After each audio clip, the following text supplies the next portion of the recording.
L'histoire est déjà improbable de base, mais c'est sur le point de devenir encore plus bizarre. Au fur et à mesure que GoldenEye devient un classique, il se répand dans des millions de foyers, et un jour, un après-midi, il y a un gosse de 12 ans en train de jouer à GoldenEye dans son salon.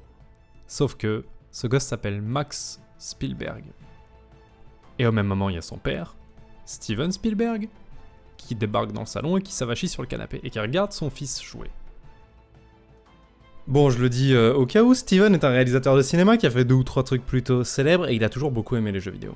C'est devenu évident pour tout le monde quand il a fait Ready Player One, mais c'était le cas dès le début. D'ailleurs, dans son studio DreamWorks, il y avait d'entrée une section jeux vidéo qui s'appelait DreamWorks Interactive.